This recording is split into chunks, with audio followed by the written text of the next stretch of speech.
Hello दोस्तों, NEET science college के इस वीडियो लेक्चर में आप सबका फिर से एक बार स्वागत है। This channel is totally made for the NEET exam aspirants. हमारा वादा आपका स्कोर आउट ऑफ लाना। पहले हम थ्योरी रिवाइज करते जाएंगे, बाद में एमसीक्यूज। सो चलिए आज के इस शानदार सेशन को स्टार्ट कर देते हैं। आज के सेशन का पॉइंट है 11 CBSE फिजिक्स का पहला लेसन है फिजिकल वर्ल्ड का, दूसरा fundamental force that is electromagnetic force. So last video में हमने देखा था gravitational force which was the fundamental force which was the weakest. Now this is the strongest, it has a second rank. So it is at the second rank means what, this force electromagnetic force is greater than gravitational force and that weak nuclear force. Weak nuclear force और gravitational force से ये ज़्यादा stronger होता है and it is laser stronger, come strong होता है strong nuclear force की। strong nuclear force and weak nuclear force that we will learn in next video. Okay, so here we got the position of this force, that this force is at the second rank. So it is what out of this four में से strong nuclear force से वो कम है, मगर बाकी वाले जो remaining दो है gravitational force and weak nuclear force उससे वो ज़्यादा stronger है। So here we can see that electromagnetic force, so there are the two words, they are combined. Why they are combined, why they are not inseparable? Okay, so that we'll learn over here. So see this force exists between two charged particles. You know that charged particle, every particle, every matter has an atom, and atom constitutes of the charged particles.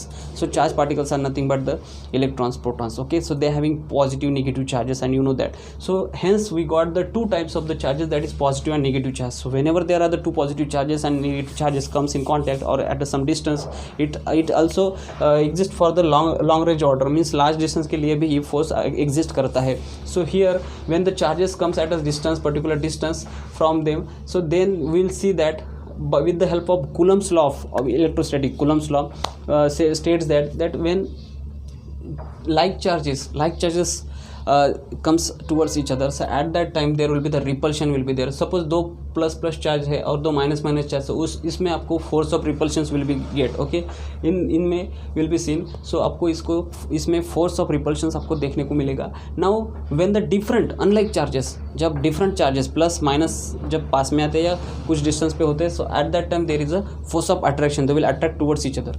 Okay, so this is the possibility when the charges is at the rest. जब charges rest पे होते हैं तब ये इस तरह से आपको फोर्स ऑफ अट्रैक्शन रिपल्शंस मिलते हैं, जो भी कुलम्स लॉ को फॉलो करते हैं। So that's it, they are saying that when they are in a motion what happens, जब वो मोशन में होता है उस समय क्या होता है। So at that time when it is in a motion, you know that there is a effects of magnetic fields will be seen, and that effects of magnetic field will leads to that is magnetic field. So आपको वहाँ पे magnetic field मिल जाएगी, and that magnetic field will gives a force to that that charge, the charge which moving with the velocity.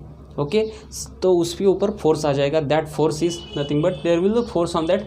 सो यही force हमें यहाँ पे भी हमने फोर्स ऑफ अट्रैक्शन रिपल्शन देखा, और यहाँ पे भी फोर्स पे चार्ज आता है जब किसी मैग्नेटिक फील्ड में जाएगा। This is the inside going, the magnetic field line is going inside the board, so that is indicated by this cross sign, and the charge is moving this field, okay, with the velocity particular. And now you seen that here magnetic lines will be perpendicular to this one, and Lorentz force says that this charge must exist a force just mutually perpendicular. तो वहाँ पे force आएगा मगर तीनों भी एक दूसरे के लिए म्यूचुअली परपेंडिकुलर होकर, like this. Suppose this is the inside going, this is the velocity, then force will act in the upward direction. So that was the Lorentz force on the charge, on the moving charge. So this is what, जब rest में होता है तब electrostatic होता है, जब motion में होता है तो इलेक्ट्रोडायनेमिक्स होता है। So that is the two fields, okay, that will study later on. Now they are not inseparable. So inseparable क्यों नहीं, क्योंकि जब ओरस्टेड ने जो एक्सपेरिमेंट किया था उसके पहले जब हम देखते हैं तो उस समय हमें पता चलता है कि इलेक्ट्रिक फील्ड और मैग्नेटिक फील्ड अलग अलग करके बताते थे, और उनका फोर्स भी अलग अलग करके बताते थे।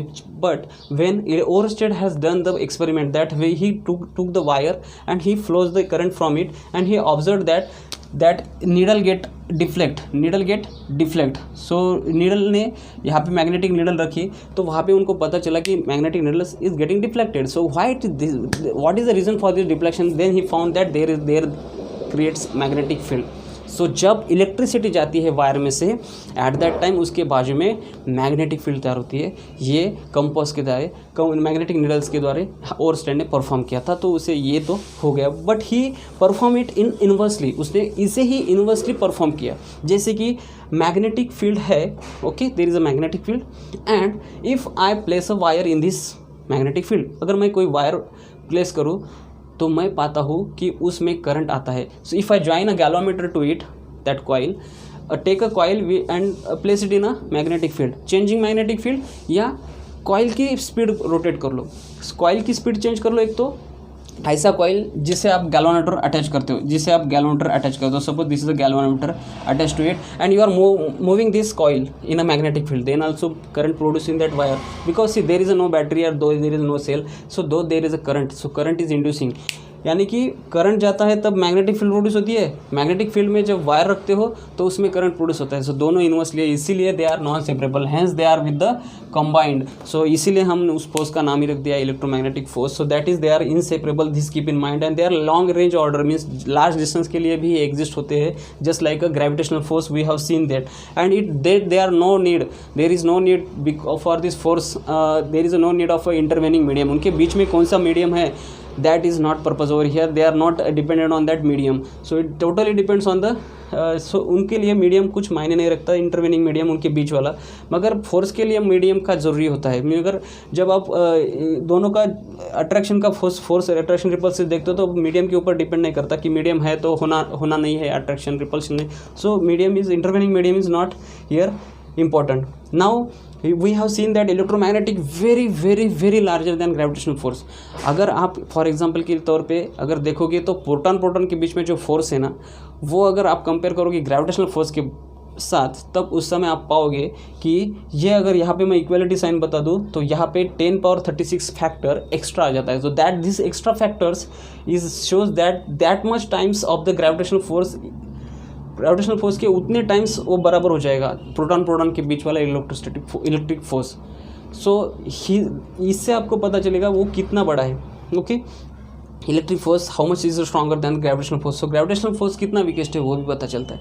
Now here dominate all atomic phenomenon to nuclear. So यहाँ पे दिस फोर्स इलेक्ट्रोमैग्नेटिक फोर्स ये पूरे जो भी एटॉमिक मॉलिक्यूलर लेवल की फिनोमिनन है सबको डोमिनेट्स करता है, सबको परफॉर्म करता है। एंड जो भी न्यूक्लियर लेवल पे है, न्यूक्लियर लेवल पे जो भी फोर्स होते हैं वो हम आगे देखने वाले हैं, that will at a nuclear scale, वो न्यूक्लियर स्केल के ऊपर स्केल तक सीमित रहते हैं, मगर ये एटॉमिक और मॉलिक्यूलर फिनोमिनन तक सीमित रहते हैं। So this force also governs the structure of atom and molecule.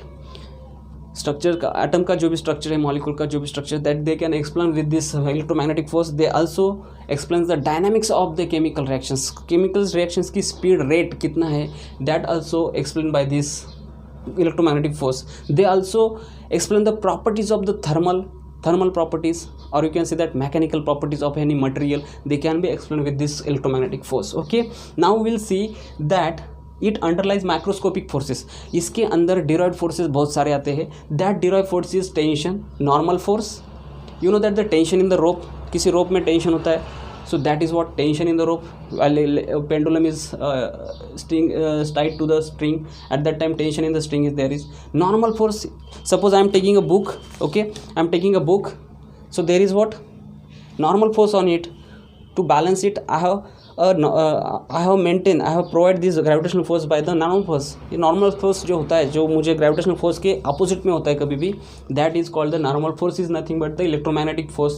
Spring force, we have seen in last video spring force. Okay, friction force, spring force means what? Elongated compress, and that after that friction force, everyone knows that if a body is going at friction, making frictions with the another surface, just going parallel with the surface, and at that time force of friction creates just opposite to that motion के विरुद्ध आपको जो force मिलेगा नीचे से, that is nothing but the force of friction. So ये सभी contact forces है, these are all contact forces. So these all contact forces comes under this, underlies this electromagnetic force. They are the derived force from this fundamental force. Okay, after that will see that some difference. अभी difference क्या है? Difference तो common sense difference है, that is gravitational force और electromagnetic force में difference क्या है? Gravitational force is what of only always has attractive force, okay, there is no repulsion, so it is always attractive, but what about this electromagnetic force? So it can attractive और repulsive दोनों भी हो सकते हैं उसमें. now here is mass है इसमें, मगर मास में एक ही वैरायटी है, वो है that is one variety, mass is of one type, there is no any other type of masses. but what about charges? मगर इस तरफ अब देखोगे चार्जेस के लिए दो वैराइटीज है, plus and minus. So positive and negative charges are there, two types of charges, hence we got the matter in a neutral form. अभी किसी भी कोई भी मैटर हमें मिलता है तो न्यूट्रल फॉर्म में क्यों मिलता है? क्योंकि they are having equal charges and equal positive and negative charges, hence they cancel the effect and we got the neutral charge on the any matter, okay. And they are saying that कि maximumly हम देखते हैं कि electromagnetic force largely zero होते हैं. Why? Because they having equal positive and negative charge. ज़्यादा से ज़्यादातर किसी मटेरियल में आप देखते हो तो इलेक्ट्रोमैग्नेटिक फोर्स टोटल जब एवरेज निकलता है वो जीरो ही होता है. But whereas gravitational force is somewhat in terrestrial phenomenon में कुछ तो डोमिनेट करता है, कुछ तो भी होता है, okay. And they are saying that at the last they are saying that electromagnetic force manifest होता है उसी एटमॉस्फेयर में जिस एटमॉस्फेयर में आयोनाइज्ड होते हैं atoms. Ionized होते means they are in anion form or cation form. At that time they exist, that force exists over there, you can say that, okay. So this is the all about this force, and they are saying that at the last if अगर ये electromagnetic force बड़ा है gravitational force से, इससे अगर हम inverse कर दे, अगर क्या होता, if what happen if electromagnetic force is not there और electromagnetic force is very very smaller than gravitational force, उस समय क्या होता? आपकी किताब में बताया है कि that NCERT बताता है कि that this book we are holding it, okay.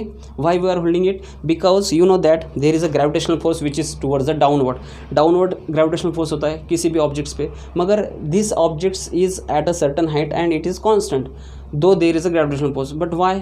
Because its normal force is there, because this normal force cancel the effect and it is at the stable, okay. ये normal force, ये जो normal force है ऊपर के side में जा रहा है, so that normal force balances this gravitational force. अभी ये normal force किसने दिया है? ये normal force दिया है मेरे हाथ ने, मेरे हैंड ने. So this is what this normal force is provided by my hand, and that's why that this book is get balanced. if I place it like this, अगर मैं इस बुक को इस तरह से ऐसे पकड़ूंगा तो क्या होगा?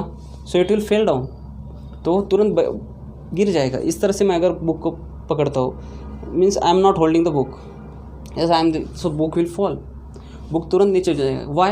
Because normal reaction is not there, so normal force is not there, so that's why gravitational force wins over that in that case, and books getting attracted towards the earth, books पूरा अर्थ की तरफ जाता है. So here in this case we have seen that, तो यहाँ पे contact force आता है, that contact force is here, that my hand and book is with in contact and there are having different constituent particles in that atom of the hand and that books, and they are interacting with each other because they are one like charge, and there is a force of there is a some force creates, and that force is provided with the normal force, okay. Normal force and that gravitational force, they are always opposite to each other, so hence they get balanced and book keep getting in my hand. But what if अगर ये force अगर बहुत बहुत छोटा हो जाए, तो इससे आपको पता चलता है कि ग्रेविटेशनल फोर्स बहुत छोटा है इलेक्ट्रोमैग्नेटिक फोर्स से. सो यहाँ पे अगर उल्टा हो जाए तो what will happen? Electromagnetic force अगर इलेक्ट्रोमैग्नेटिक फोर्स बहुत छोटा हो जाए ग्रेविटेशनल फोर्स, उस समय क्या हो सकता है? I will you can say that, अगर मैं फीदर भी लूँ ना, एक फीदर आपकी बुक में बताया, एक फीदर भी अगर रखा, अगर वैसा है तो so that will crumble your strong hand also.